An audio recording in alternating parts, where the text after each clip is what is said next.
Hola amigos, aquí estamos en un video más. Aquí les voy a mostrar todo lo que hay en un Roku Ultra.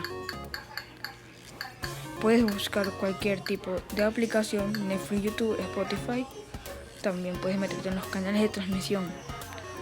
En los canales de transmisión encontrarás cualquier tipo de canal, valga la redundancia.